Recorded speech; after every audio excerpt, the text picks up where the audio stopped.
Josh, and welcome back to Shorm Grove. Hang on, sorry, I'm getting the chat open. But anyways, welcome back to what the fuck is that shit? Sorry, I don't understand apps at all, apparently. I am old, I assume. Okay, didn't close that one. Okay. Anyways, hello, I'm Josh, and welcome back to Shorm Grove, the series that has eventually turned into me choosing a topic to talk about and building something. Eventually, I'll be getting back to survival mode, but if you've been watching me for a little bit, you sort of know why I switched to creative mode. Okay. Let me change this POV. Because you see this thing right here? It takes a lot of time.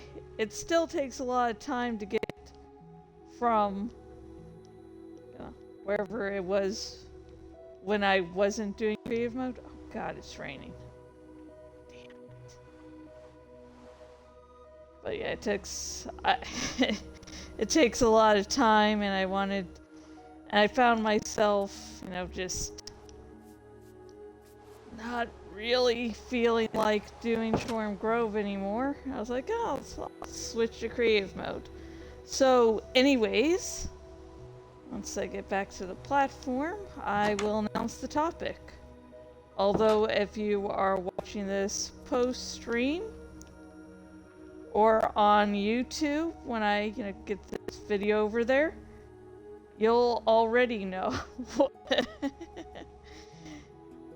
Of course, if you're subscribed to this channel and set to get notifications of new streams, you'll know what this video is going to talk about. Now, I'm going to clarify, I'm going to talk about the topic, and then afterwards, you can ask me anything, and I'll probably be talking, about random topics. But anyway, let's see. So, the topic for this video involves the video game Disco Elysium, and specifically the fascist Vision Quest, which I'm on just for, completionist sake. I want to do all the Vision Quests, and I decided to start with the one I knew I would like least, or at least be the hardest. And so, when I talk about Disco Elysium for this video, I am going to stick to only things relevant to the fascism Vision Quest, and this is because Disco Elysium, it's a thick game. I mean, I'm now on my third playthrough of it. I went into my first playthrough blind. Second playthrough, I was like, okay, now I sort of understand what's going on. And now for this third playthrough, I'm getting more deliberate, I guess.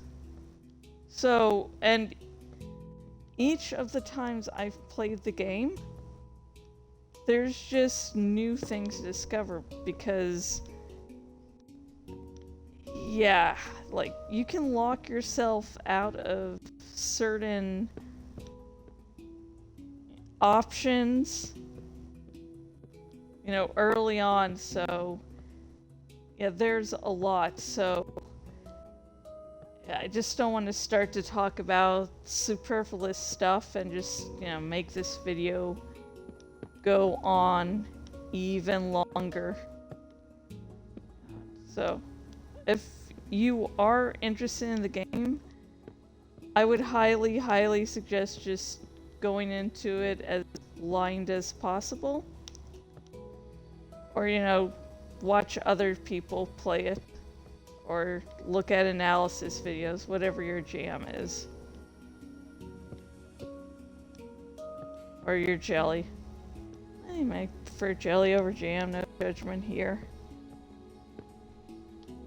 Okay. Let me take a sip of water. And let me look at the next bullet point.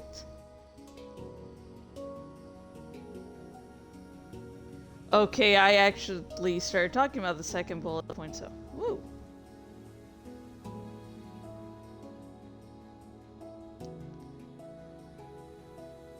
So, for the fascist vision quest, like I think all the vision quests, by the third night, you know, depending on what ideology you've aligned with up to that point, you get put into, you know, different vision quests. In my case, I was aiming for fascism, which was... I had to be mean to people. I don't like choosing mean options in dialogue.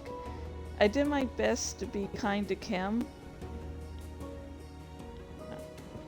because Kim is just fucking amazing. Kim Kitsuragi is one of the best people in games ever. Yeah, I got the vision quest, and I was like, please say I was fascist enough to get the vision quest.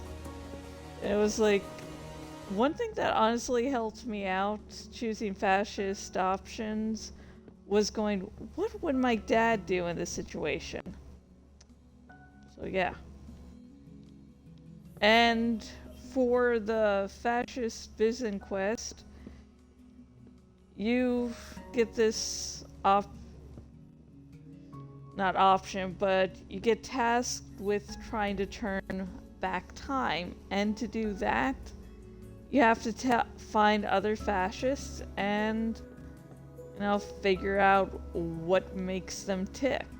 You know, to see if any of them know how to turn back time. Because, as all fascists know, the past is the best time ever. Like, we were kinder then.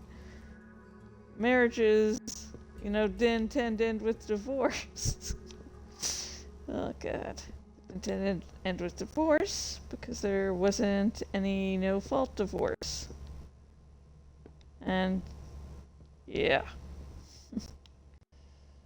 Yeah. People were kinder.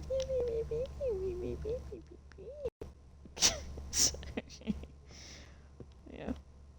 There's actually one character that can die before you can actually talk about fascism to them. Which I found out, and I looked up to make sure I didn't have to talk with them. Because that was a scary moment, going, I'm doing this whole playthrough to do a fascist run.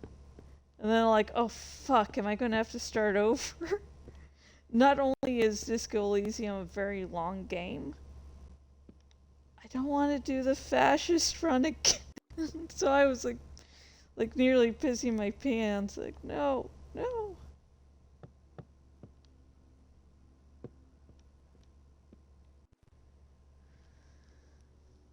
Okay, let's see. Next bullet point.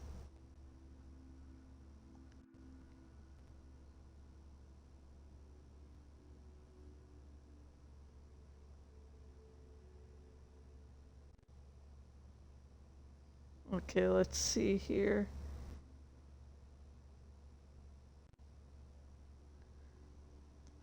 So, by talking to all these fascists, you really get a good grasp of how insane this ideology is. Like, it just doesn't make sense. Like, you have to do leaps in logic. Such as when you talk to the racist lorry driver. You know, he's like really fucking racist, and suddenly it turns out that he's racist because he's not good with the ladies. Like he can't even pick up a one night stand or friends with benefits to save his life. And so instead of going, hey, you know what?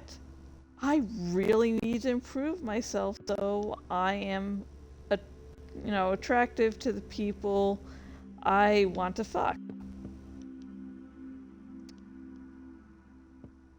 Oh, instead he goes, well, obviously I can't get, any of the ladies because the immigrants are stealing my women. Yeah, that's the only explanation. It can't be that I'm a horrible piece of shit of a human being. No, no, no. It's I can't get with women. Obviously there must be a conspiracy. Dude, just ew. That's not how it works. That's not how any of this works. Let's get a little more built here, and then I will look at the next bullet point.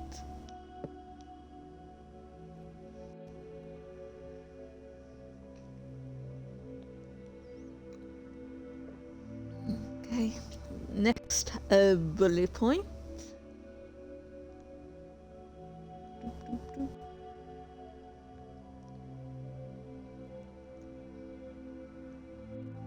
And Measurehead, who,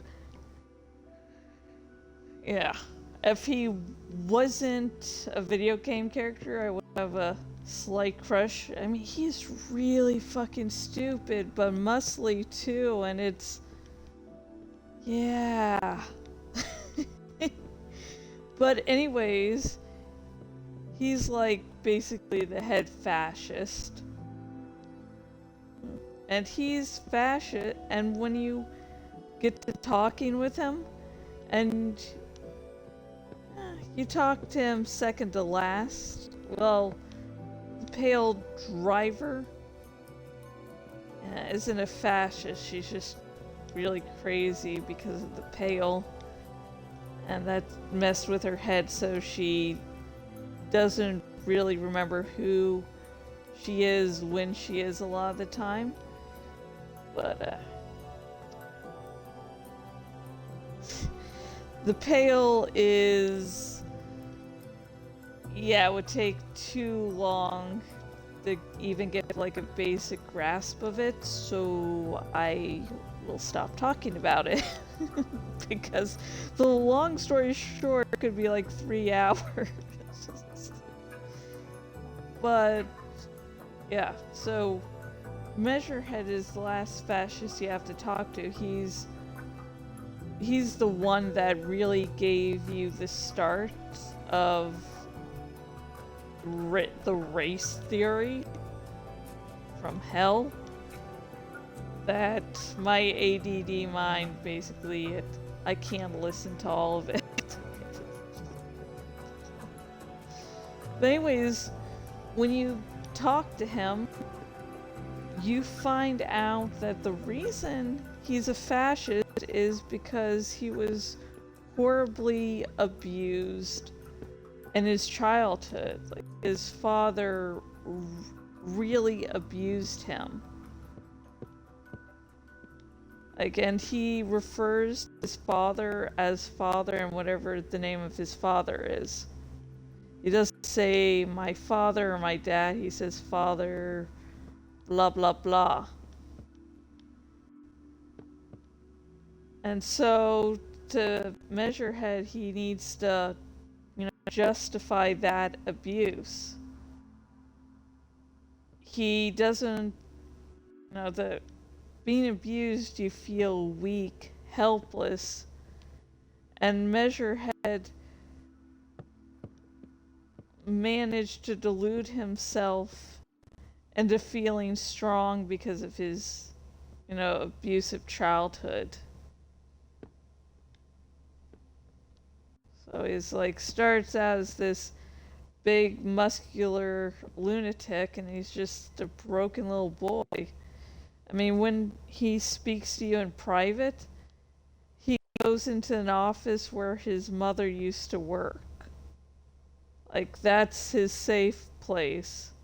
Like, it's so broken. And he's a fascist just because that's the only way he can keep his sanity, and it's doesn't justify him, but it's honestly heartbreaking. Like, if he had a better childhood, he might have turned out to be a totally different person and not someone that says shit like, well, I never come when fucking because I'm so superior I need to, store my sperm. And honestly, expanding on that and explaining, as much as the game gives in detail, it makes it sound worse. If you think that sounds insane, yeah, it is.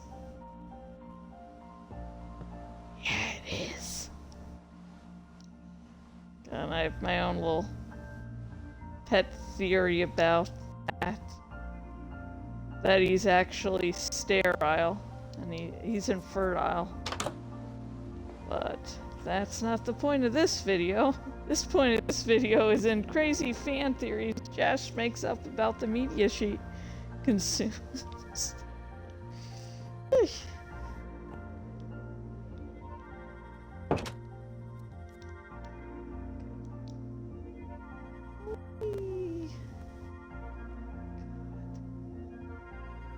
I might nearly finish this platform area in my goddamn lifetime.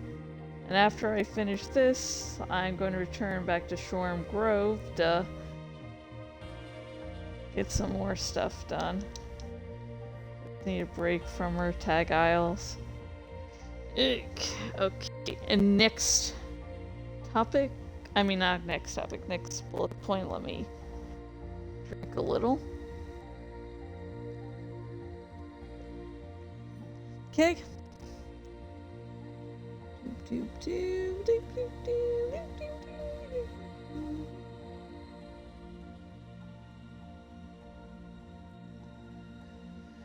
Now, in Disco Elysium, when you start down the fascist ramp, you'll get the option to say, hey, I'm not a fascist. And so it's like, oh yeah, you're a traditionalist. I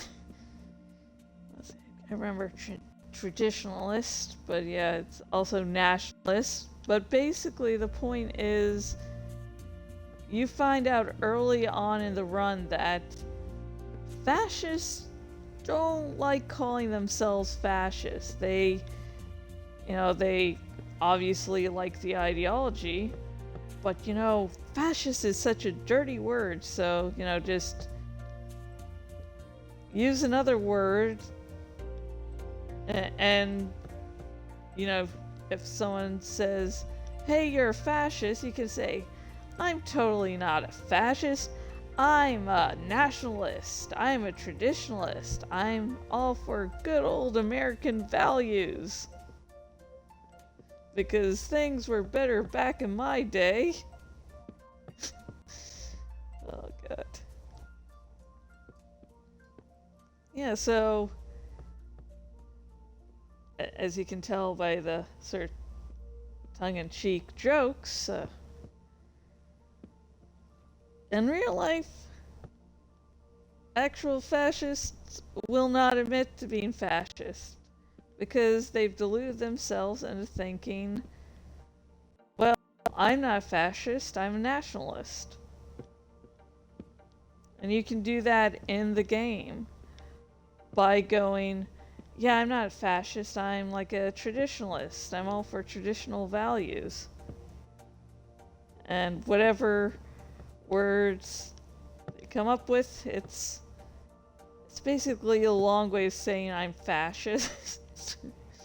You know, you just have to break it down a little. Yeah. And give some insights on why fascists in real life won't admit to being fascist. So this is an example I like to use, but a little tangent from Disco Elysium, but same basic concept. And I think it's, let's see. I think it was the, let's see. I think the Boys season 2 or season 3. For some reason, my mind right now is not giving me a clear answer, but where Stormfront? Yeah, season 2. That would be season 2. And, you know, she has this whole campaign of, you know, fascist campaign going on. And she basically says, hey, people like Nazis, they just don't want to admit to being Nazis. And it's sort of true. If you want to... One example is like, when people are like, I'm not racist, but, and then say the most racist shit, that's sort of like what I'm trying to get across with this fascism thing. Whew. Okay.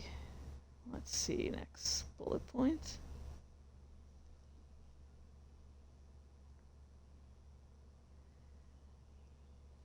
So, again, my whole reason for doing the fascist run was for completism. I wasn't like, I'm a fascist, I'm so happy about this, and I think, hey, these fascists actually have some good points. Like, I want to know how to be a better fascist. I was just like, hey, this is a part of the game I feel like I need to experience for the sake of completism. I mean, I'm going to be doing every run, and then after that, I think I will go into, like, getting a bunch of achievements. It's a long game. You can lock yourself out of stuff sort of easily, so yeah, that's going to be a hard thing to do. Just yeah. So, you know, and I wasn't getting, you know, drawn in or swayed. Like, I didn't mention Gary, another fascist you talk to, but he's like, I'm super smart. Like, his reason for being a fascist was like, you know, people that don't look like me can't be smarter than me. That's not possible. And I wasn't thinking, that dude's got a little point there. So at no point did I feel myself like getting swayed into trying out fascism for myself. That was until the final bit of the Vision Quest. You know, I had talked to, you know, as many fascists as I could. I got the lowdown on reality from Joyce. I talked to Measurehead. I talked to the Pale Driver. And then I went to my little shack and looked in the mirror. Because Kim's like, basically saying, you're fucking going insane, dude. Just look in the mirror, figure your shit out, and get back to me. Come on.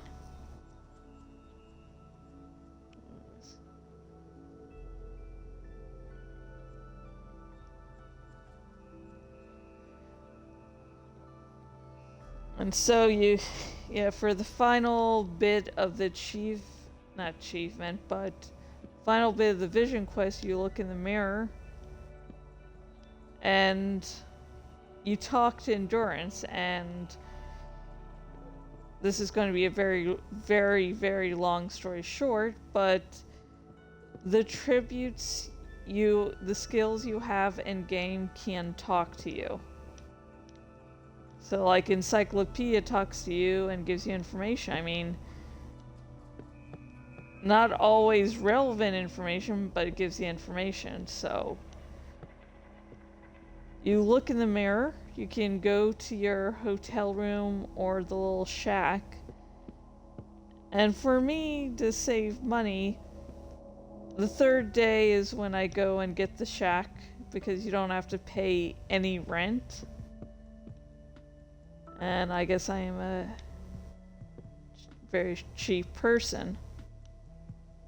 So I went to the shack, looked in the mirror, and then I talked with Endurance, and we had a nice little discussion, and then I got the Icebreaker achievement, which is a rare achievement. I mean, I think a lot of people would consider the Fascist run probably the hardest run to do, so many people probably start it but don't finish it. Yeah. During this confrontation, this conversation with Endurance, I found myself getting swayed. Like it was... Hang on, let me see how I put this in my little outline.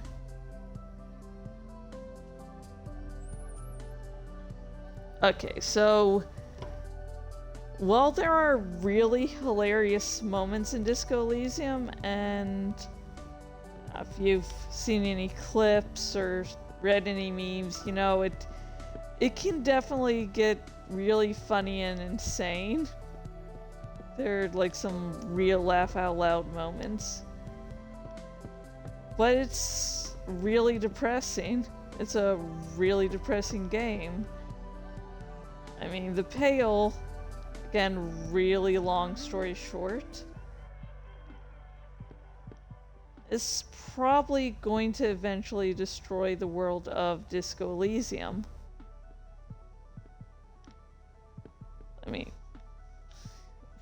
Harry, the character you play as, got so fucking drunk, he lost his memory. He lost his identity. There's a horror story just around the corner. Like, I think Kim reassures you like multiple times, well, yeah, it's horrible, but everyone here has a story like that. God, I thought I could finish this tonight. Maybe. Probably not. Yeah, and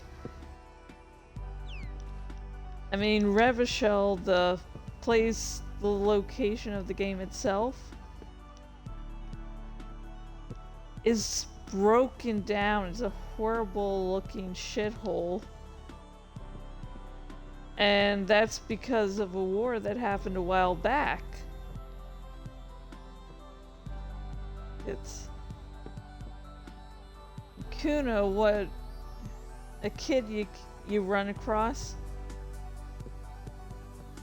Yeah, that Kuno's a whole fucking bag of issues. Like Kuno's like imaginative, wants to do creative stuff, but life is too harsh to really allow him to do that. Plus, in real life, I have clinical depression. There's some days where, I just feel so fucking down. Just horrible. Like I can never be happy again. I mean, not to the point of suicide, but still really depressed. And so when endurance is telling me that I'm basically like a superhero and nothing can stop me, and look how awesome I am for like just getting out of bed in the morning and doing things, I was like, God damn, yeah, I do. I am awesome. I can do things. I'm just amazing.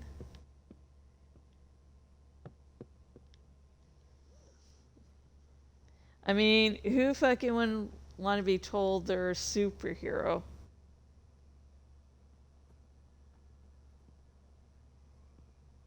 Okay, I'm looking at my bullet points.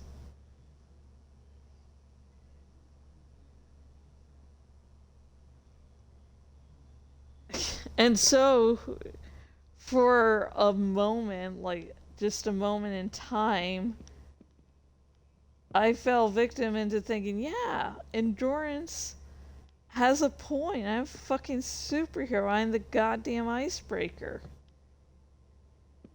And then I don't really pay attention to the fact that, I can't move my face anymore except with my fingers. Like, it's just horrible. I was like, oh, I feel good. Okay, something happened with my face. Like, whatever. And then I come out and I talk to Kim and tell him, what I discovered about myself.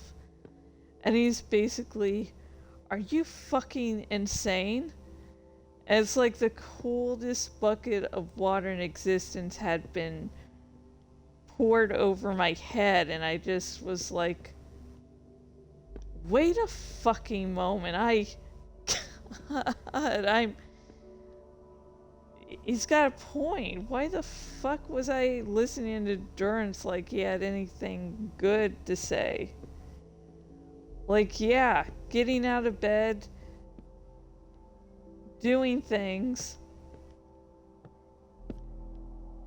It doesn't make you a superhero. It, just makes you human. You're doing what everyone does who gets out of bed and does things.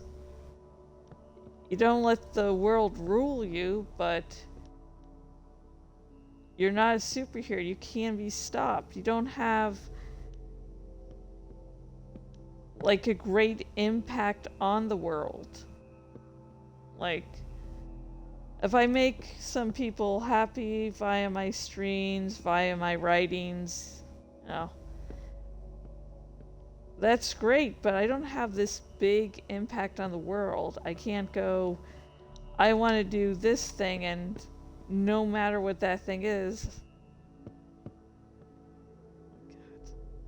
can't just get that done. And it's depressing and it's heartbreaking, but it's real. And the point of, I guess you could say, life is to continue. But you do that in spite of the fact that you don't have this great impact on the world, that in time, memory of you will fade. That you won't get everything accomplished in life that you want to.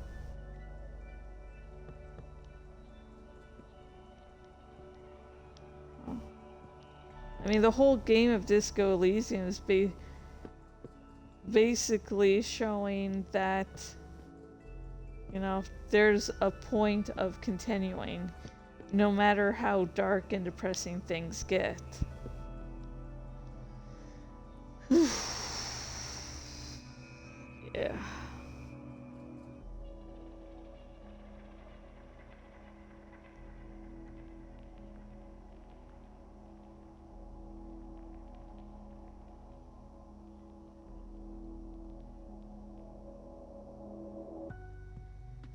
So yeah, God, get caught up by the goddamn wire again. Hang on a sec. Need to drink some water.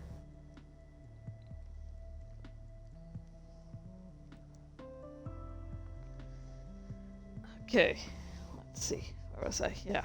If I hadn't had Kim in the game, I honestly might have thought that icebreaker moment was one of the best of the game because it made me feel so powerful. You know? But walking out and seeing Kim disappointed in me, it's like, oh shit. I did choose the racist options just to get the, I don't know why.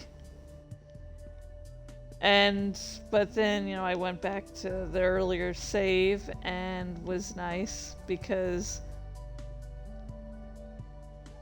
the game really does a good job at making Kim one of the best characters ever. So when he shows disappointment in you, you're not like, oh, fuck you, Kim.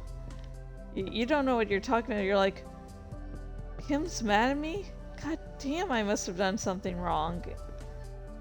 And if I didn't have someone like him in that moment, yeah, I probably would have spent a while thinking Icebreaker moment was one of the best things ever. There's like a deep point to it. Yeah, I think sort of scary. I was fucking embarrassed. I think, yeah, I live streamed it and I was just in utter confusion of how to respond because I was embarrassed. Like, I knew better. Again, I didn't go on the fascist vision quest because, deep down I'm a traditionalist, nationalist, aka fascist. No, I was just doing it for completion, and I hadn't been swayed really before then.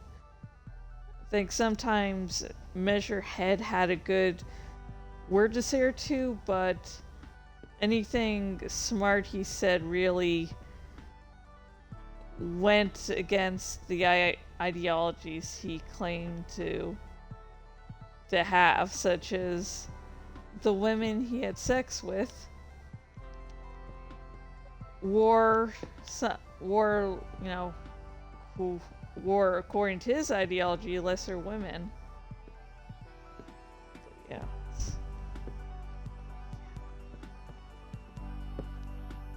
Definitely recommend looking at different ways that conversation with Measurehead could go. It wasn't like when the racist lorry driver's like, hey, you know what? It does make sense. Yeah, I can't get women because of the immigrants. I wasn't like, yeah, that's something that's plausible. But just, I sort of still feel a little sick with myself because I'm like, I should be better. What will people think? But I think the point of my reaction to that moment in the game wasn't that I had started down the deep, dark rabbit hole. It's the fact that I was able to pull myself out. God damn. I think that is really... Okay. Let me distract myself by a notification on my phone. Okay. Anyways, like the lure there is that fascism creates this power fantasy, and that can be really fucking alluring. It can, start to take down the best of us. That's really what makes it scary. Because fascism, just like a lot of evil in the world, will hide its true intentions. Won't exactly be, open. So, yeah. So, if you have played Disco Elysium and have done the fascism vision quest, please comment down below. Talk with me about it. What were your views on it? Did you purposefully get it, or did you just stumble into it?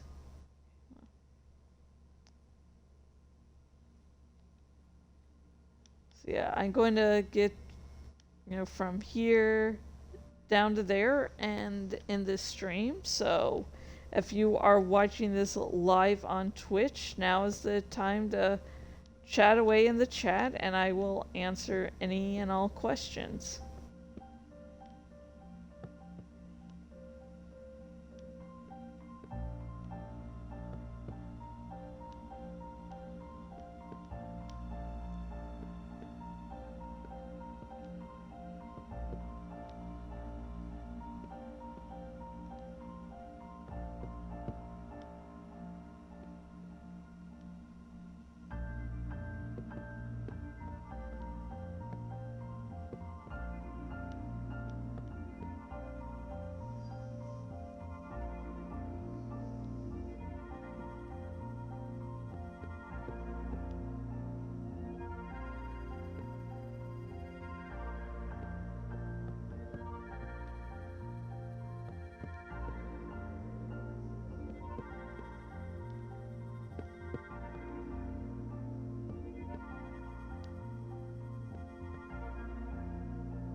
Okay.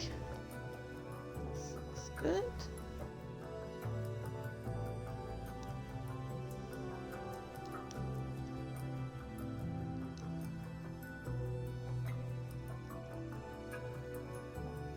There we go.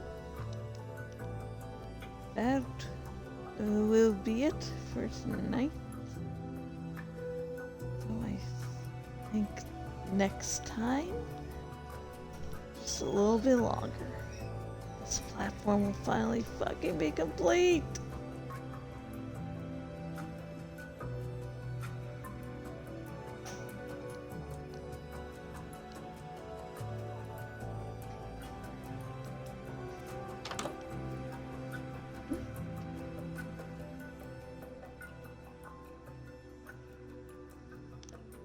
Okay, let's get back to the dogs. Little cutio wolfos. Whee! So let me try that again.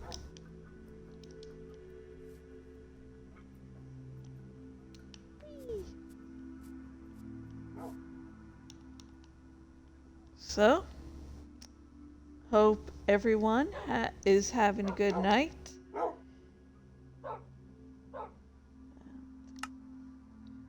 And until next time I get back to doing a Shorm Grove episode, good night.